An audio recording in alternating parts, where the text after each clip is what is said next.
থেকে আমরা বলতে পারি আগামীতে বাংলাদেশে যাতে কোন প্রেসিডেন্ট স্বৈরাচার প্রদেশ না হয়, সেই জন্য নির্বাচনী আইন সংস্কার করা লাগবে। নির্বাচনী বিধি ব্যবস্থা সংস্কার করা ছাড়া এই স্বাধীন বাংলাদেশে 2000 প্রাণ নিয়ে যে আন্দোলন সফল হয়েছে, এই দেশে নির্বাচন করতে দেওয়া হবে না। সুতরাং আমরা বলছি, যারা রাজনীতিতে পরিপক্ষ দাবি করেন ক্ষমতা আসার স্বপ্ন দেখে আর বলেন পিয়ার করি না, আপনাদের প্রাইমারি স্কুলে ভর্তি হন, হাই স্কুলে ভর্তি হন, পিয়ার নিয়ে গবেষণা করেন, তারপরে রাজনীতিতে নেমে আসেন। আমরা চাচ্ছি এই স্বাধীন উত্তর বাংলাদেশে অনেকবার গণতন্ত্র রক্ষার আন্দোলন হয়েছে, 90-এর আন্দোলন হয়েছে, তারপরে 34-এর আন্দোলন হয়েছে, অনেকগুলো মায়ের প্রাণ চলে গেছে। আমরা গণতন্ত্র রক্ষার জন্য আর কোনো প্রাণ দিতে রাজি নই।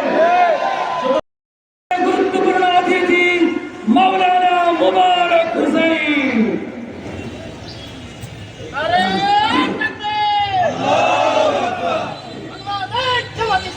জিন্দাবাদ জিন্দাবাদ।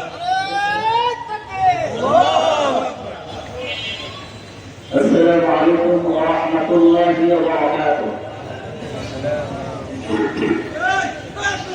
بسم الله الرحمن الرحيم.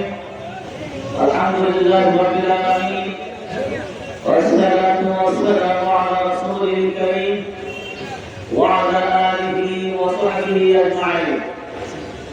ইসলামী আন্দোলন বাংলাদেশ ব্রাহ্মণবাড়িয়া জেলা শাখা কর্তৃক আয়োজিত আজকের জনসভা সমাবেশে সম্মানিত সভাপতি, ইসলামী আন্দোলন বাংলাদেশের সংগ্রামী সভাপতি জনাব আবুল কালাম আজাদ, আজকের এই অনুষ্ঠানে সম্মানীয় মধ্যমণি প্রধান অতিথি, ইসলামী আন্দোলন বাংলাদেশের কেন্দ্রীয় যুগ্ম মহাসচিব, জাতীয় নেতা জনাব আতাউর রহমান, আজকের এই সমাবেশে উপস্থিত আছেন যারা নেতৃবৃন্দ, ফেসিবাদ বিরোধী বিভিন্ন দলের জেলা কমিটির নেতৃবৃন্দ, সম্মানিত ব্রাহ্মণবাসী,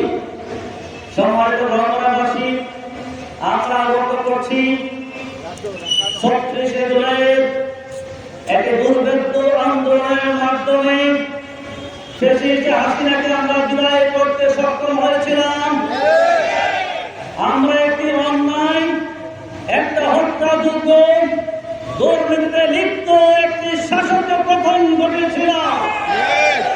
আমরা দেখেছিলাম হাসিনা বাংলাদেশের ক্ষমতা বসে একটি 2009 সালে একটি প্রস্তাবিত নির্বাচনের মাধ্যমে ক্ষমতা বসে তিনটি নির্বাচন করেছেন।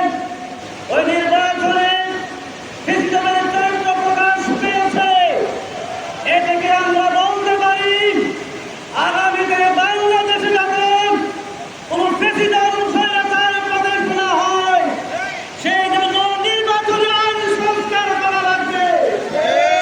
নির্বাচনী বিধি ব্যবস্থা সংস্কার করা ছাড়া এই স্বাধীন বাংলাদেশে 2000 প্রাণ নিয়ে যে আন্দোলন সফল হয়েছে, এই দেশে নির্বাচন করতে দেওয়া হবে না।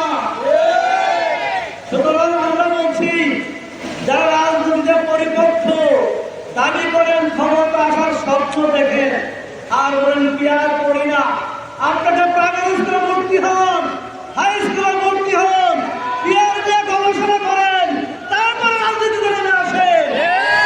আমরা চাচ্ছি এই স্বাধীন উত্তর বাংলাদেশে অনেকবার গণতন্ত্র রক্ষার আন্দোলন হয়েছে, 90-এর আন্দোলন হয়েছে, তারপরে 34-এর আন্দোলন হয়েছে, অনেকগুলো মায়ের প্রাণ চলে গেছে। আমরা গণতন্ত্র রক্ষার জন্য আর কোনো প্রাণ দিতে রাজি নই। সুতরাং